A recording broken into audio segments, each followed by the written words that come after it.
Meeting of the Planning and Advisory Commission to order. If you'll please stand for the Pledge of Allegiance.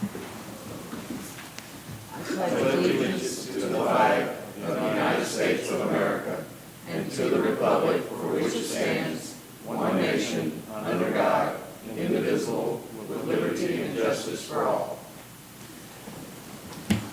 Thank you, and I would like to ask those in the audience to please make sure that your cell phones are either silenced or off so that we don't have any interruption. This is the February 6th meeting of the Planning Advisory Commission. We will, I want to remind those, let me back up, let me remind those in the audience and those watching on television that this is typically the first hearing of any rezoning or text change or special exception. Sometimes we do have to table something and hear it again. We will first hear a reading of the staff report for the case by the planning staff, and then we'll ask the applicant to provide a brief overview of the request. We will then give the opportunity for anyone in the audience to speak for or against that request or to inquire about the said request. The commissioners will have any needed discussion on the case, and once a motion is made and seconded by the commission, a vote will take place and a recommendation will be rendered.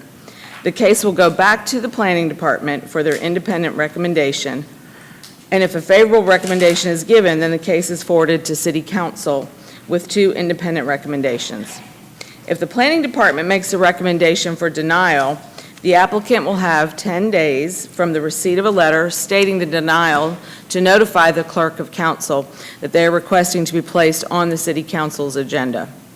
The City Council of Columbus will hold a public meeting, which is called the first reading, and the said council shall consider the case, review PAC and Planning Department recommendations, and hear any discussion on the matter. The council will make a final decision at a second public meeting called a second reading. We do have minutes that were submitted. Commissioners, you all had an opportunity. Is that a test? Is that what you're saying? Okay. Gotcha. All right, so you all had an opportunity to review these minutes. Unless there are any changes or corrections, anything that we need to make to those minutes, we will submit those as accepted. All right. And then that brings us to our first agenda item today, and this is REZN-11-18-2155, and this is a request for a text amendment to amend the text of the Unified Development Ordinance, also known as the UDO, in regards to Section 4.6.4A and 4.6.12F and 13.1.1 tree ord. Mr. Johnson, do you have the staff report for us? I do. I'm pretty much going to repeat what you just said and leave it to these guys. Okay. REZN 11-18-2155, request to amend the text of the UDO in Section 4.6.4, City Arborist, to amend existing paragraph A, Section 4.6.12, tree protection and planting plan requirements, to amend existing paragraph F in Section 13.1.1, new definitions for sections to amend existing definitions to read as follows, and you have the staff report. I will let them go over in the detail. Sure. So if the applicant will just please come forward and state your name and address and go ahead and give us an overview, that would be fabulous. Hi, I'm Bill Consoletti, 3650 Ginger Drive in Columbus. I'm the chair of the Columbus Tree Board. So we're here today to present the text to amend the UDO in reference to what happened last spring on J.R. Allen, where some trees were cut down by State DOT and a request by one of the vendors there. And we've submitted this text before. There were concerns among the commissioners here for the reference to private protected trees, and we felt that was unnecessary for the real meaning of this, so we removed them. So we're here today to present the rest of this and mentioning that it's violation for anybody to cut trees that are covered by the ordinance or removal of beautification or public protected trees. And then in 13.1.1, we define the beautification trees and public protected trees and exceptional specimens. So that's it. I'll answer any questions. We're just trying to. Sure. So commissioners, are there any questions for the applicant? No? All right. Thank you. Is there anyone in the audience who would like to speak in favor of this request? I don't see anybody. Anyone in the audience who would like to speak against it? And I see none. So do I hear a motion? Can I Yes. make the motion? Mr. Brandon. And first, I'd just like to say thank y'all for reviewing the the text and bring back something that helps make sense for everyone. So thank y'all. We appreciate y'all's patience getting through this process. And so in the case of REZN 11-18-2155, a text amendment to change the UDO, specifically amending section 4.6.4A, I recommend that we approve this text amendment and the other subsequent sections. Coach, so we have a second. All of those in favor, please raise your right hand. And it is unanimous. So we will send that forward with a recommendation for approval. Thank you very much. That brings us to our next case, which is REZN-12-18-2159. And this is a request to rezone 0.40 acres of land located at 2870 Christine Road. The current zoning is SFR2, which is Single Family Residential 2. The proposed zoning is SFR3, which is Single Family Residential 3. The proposed use is residential houses. Ashwani Jain is the applicant, and this property is located in Council District 1, Barnes. Mr. Johnson, staff report. Thank you, Madam Chair. REZN 12-18-2159. This case is consistent with the Comprehensive Plan, Planning Area E. Current land use designation is single-family residential, and that is also the land use designation for future. It is compatible with existing land uses. The property does not lie within a floodway and floodplain area. The developer will need an approved drainage plan prior to issuance of a site development permit. The property is served by all city services. Average annual daily trips will increase by 22 trips. If used for residential use, the level of service will remain at A.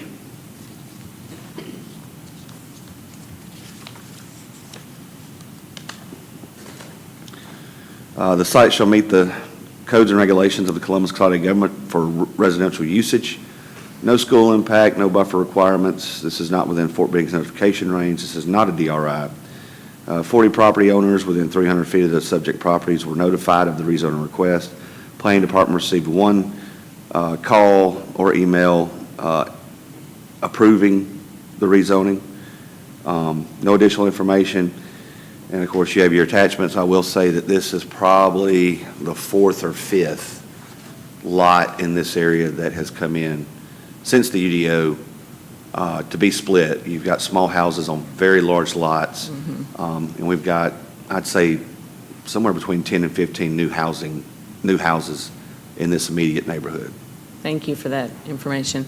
Commissioners, are there any questions regarding the staff report? All right, if the applicant will please come forward and state your name and address and give us a brief overview. Good morning. Good morning. My name's Ash Jan. I know some of you. I want to admit to knowing the rest of you. It's just a lot, a simple lot, long lot, cut it in half and build up another 1,200 or 1,400 square foot home. A simple 3-bedroom, 2-bath, that's all. That's the reason for the splitting the lot in two. Commissioners, are there any questions for the applicant? All right. Is there anyone in the audience who would like to speak in favor of this request? If so, please come forward. I see none. Anyone in the audience who would like to speak against the request? And I see none. So do I hear a motion? Mr. Reese. Madam Chair, as it relates to the matter REZN 12-18-2159, a request to rezone .40 acres of land located at 2870 Christine Road, currently zoned SFR2, proposed zoning SFR3, and hearing that it's compatible with usage from the staff here, I move that we approve the zoning request. Thank you. Do I hear a second? Mr. Greenblatt, all those in favor, please raise your right hand. And it is unanimous. So we will go ahead and recommend that for approval to City Council. Thank you. Thank you very much. I appreciate it. All right. That brings us to our third case, which is REZN-01-19-0045. And this is a request to rezone 0.13 acres of land located at 820 Fifth Avenue. The current zoning is GC, which is general commercial. The proposed zoning is RMF1, which is residential multifamily 1. The proposed use is a carport. Katrina Chester is the applicant, and the property is located in Council District 7, Woodson. Mr. Johnson. Thank you, Madam Chair. RAZN 01-19-45. This case is not consistent with the comprehensive plan, planning area D. Current land use, single family, future land use is mixed use. It is compatible with existing land uses. Property does not lie within a floodway and floodplain area. The developer will need an approved drainage plan prior to issuance of a site development permit. The property is served by all city services. Average annual daily trips will increase by 9 trips if used for residential use, but the level of service will remain at A. Site shall meet the codes and regulations of the Columbus Consolidated Government for residential usage. There's no school impact. The site shall include a Category A buffer along all property lines bordered by the GC zoning district. The 3 options under Category A are number 3, 5 feet with a certain amount of shrubs, ornamental grasses per 100 linear feet, and a wood fence or masonry wall. I would ask that we have a condition to not apply the buffer in this case. This is not within Fort Benning's notification range. This is not a DRI. 45 property owners within 300 feet of the subject properties were notified of the rezoning request. We did not hear from anyone. I think it was in 2017, Ms. Chester came forward and rezoned the house that she has remodeled to single family. Oh, This is the lot next door now. She's putting in a carport. We probably should have got both of them at the same time, just She's didn't not cons- here, though, is she? She's Oh, right there. I'm sorry. I was thinking of. a different person. So she's, I do remember that. so we're cleaning this up right here. Perfect. All right. Yes, Mr. Kenner. I missed your point relative to the buffer. Could you just repeat it, Just- please? I would just say, Not too quiet. when you make your recommendation, to do it with a condition that we're not applying the buffer in this case. I mean, she's pretty much the only show on Yeah. the block there. Any other questions, Commissioners, for Mr. Johnson? All right. Ms. Chester, if you'll come forward and just give us your name and address, and if there's anything else you'd like to share with us. My name is Katrina Chester, and I live at 822 Fifth Avenue, and I just want to use the lot right next door, 820, for a carport. Sure. Commissioners, are there any questions for Ms. Chester? Mr. And Greenblatt? I will add, I'm sorry. she has a plat pending in our office to combine the lots, but she can't do it until it's rezoned. Oh, wow, okay. There you go. There you go. Isn't that funny? All right. So that question, without even being spoken, was answered. Do we have any other questions, Commissioners, for the applicant? Do I hear a motion? Is there anyone in the audience who would like to speak in favor of this? I see no one. Anyone in the audience who would like to speak against? So do I hear a motion? Mr. Greenblatt? Yes, regarding REZN-01-19-0045, I move that we approve the request without the buffer requirement. Do I hear a second? I second.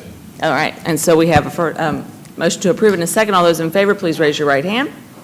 And it is unanimous, so that will obviously go forward as approval, and then that can get you to your next step, and hopefully you'll be finished by that point. Thank So- you. Real quick, Ms. Chester, first of all, that's a beautiful area, and I'm glad Thank that you you. chose to live in that area. The city is working extremely hard to try to revitalize the Liberty District. So I hope that if you're not already involved, you can get involved with some of those efforts so that we can make sure we bring the Liberty District back to the historic presence that it had here in the city. It's so vital, and it's just happened to be Black History Month, Madam Chair. Oh, my gosh, And so I that's think true. it's Yeah. critical that we identify that the Liberty District has a very strong presence in the Black history culture right here in Columbus, Georgia. So you live in a beautiful area. Thank you for what you're Thank doing you. to help revive that area, and anything we can do to help, let us know, okay? Okay. I'd like to say something too. Your family has been real powerful in that area. You know, your parents, those are your great-grandparents that started the funeral home there? Grandparents, That's your grandparent? right. Well, they've been real beneficiary in our community, and you continue to do what you're doing, and I I will. think that, you know, we'll be proud of you as you go forward. Thank you, Coach Davis. Well, thank you, Okay. and best wishes to you. Thank you. Thank all. All right. All right, so that brings us to a special exception. Is he in the audience? Okay. Mr. Wright? Are you Mr. Wright? Okay, so the applicant's not here, so we're going to table that one.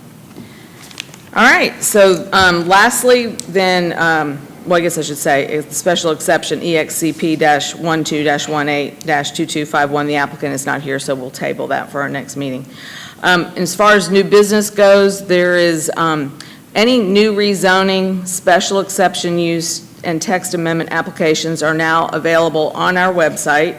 And without reading out the whole entire website, you can go to www.columbusga.gov and then just do a backsplash and type in planning, and that you should be able to get to where you need to go there. Also, any of our past cases are available for to view on the PAC Trello board. And that's a long string for me to read out. But if you need to see any past cases, and speaking primarily to the public, if you have any problem with that, please call the planning department.